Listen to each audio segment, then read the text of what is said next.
Hey, Skippy. What do you think? Should we do a book haul today? Yeah, let's do one.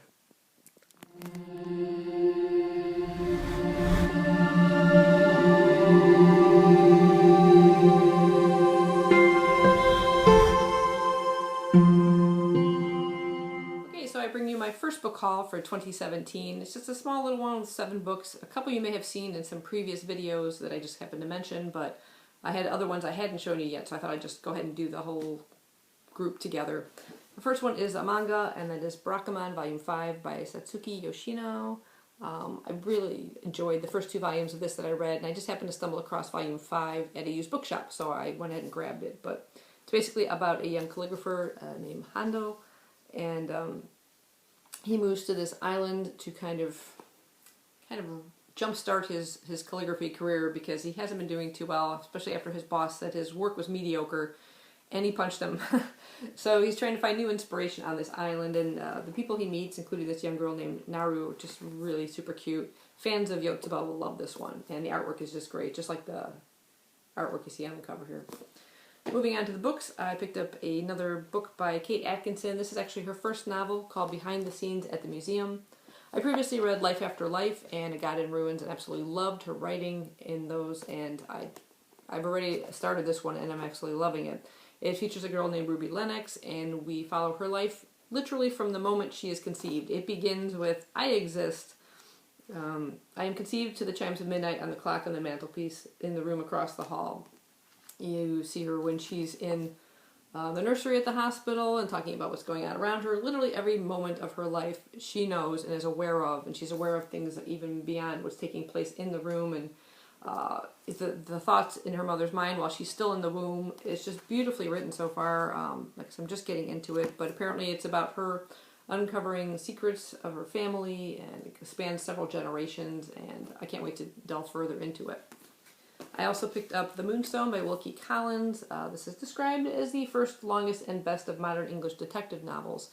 I recently read a true crime novel called The Suspicions of Mr. Witcher, and the detective, Sergeant Cuff, in this book is based on the detective Jonathan Witcher, and that particular crime that takes place in that book has been, like the facts have been sort of twisted around and recreated in this book, so it should closely resemble that crime, and I'm kind of curious to delve more into it. But the Moonstone, in this case, is a priceless Indian diamond. It's been brought to England as spoils of war, given to Rachel Verinder on her 18th birthday, and that very night this stone is stolen. So it's a, crime novel in this case rather than a murder mystery, but I'm really looking forward to reading something by Wilkie Collins. I've not yet sampled this author's work. Another author I haven't tried yet is Jane Austen, and I could have started with Pride and Prejudice or Sense and Sensibility. Didn't know exactly where to begin, other than why not the first novel she wrote, which was Northanger Abbey.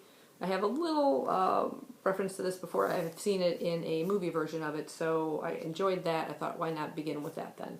And it is about, this is published posthumously in 1818. I wasn't aware of that. But it's the story of Catherine Morland.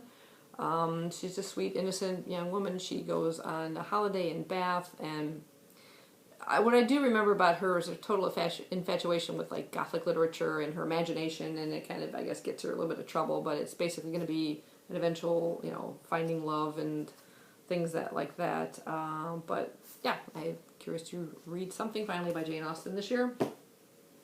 And a book I know absolutely nothing about, and by an author I've never read. This is In The Heart of Darkness by Joseph Conrad. I picked up this volume at a used bookshop, and it's a bit beat up, but I adored this cover. It just really grabbed my attention with this heart and this kind of strange skeletal-like creature. It's one of the Penguin Classic Deluxe editions. But sadly, it gives absolutely no description of the book anywhere. There's just some little quotes from the book on the French flaps and on the back. But other than that, I know absolutely nothing about the story. And I think I'm just going to keep it that way. I'm going to go in kind of just blind and see where the story takes me. But again, it's a slim little classic volume. The next one I was really surprised to find and intrigued me right away. This is a Charles Dickens book called The Haunted House, and it is one of the One World Classic series. And this is a story that he co-wrote with several other authors. So each one does a different chapter. And some of the authors include Elizabeth Gaskell and Wilkie Collins. And here's a list of the chapters. and the various authors involved in the storytelling.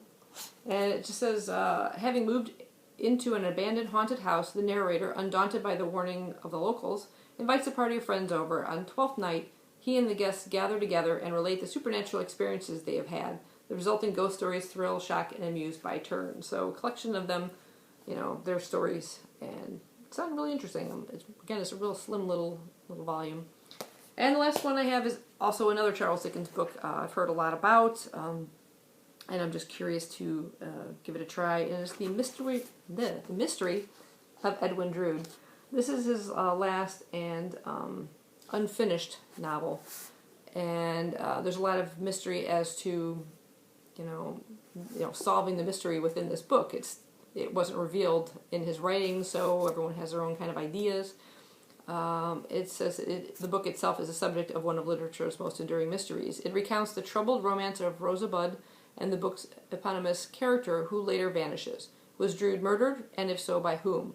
All clues point to John Jasper, Drood's lugubrious uncle, who coveted Rosa. Or did Drood orchestrate his own disappearance? As Charles Dickens died before finishing the book, the ending is intriguingly ambiguous. This particular edition also includes a full manuscript called The Trial of John Jasper for the Murder of Edwin Drood. And it says that's the 1914 mock court case presided over and argued by the likes of G.K. Chesterton and George Bernard Shaw.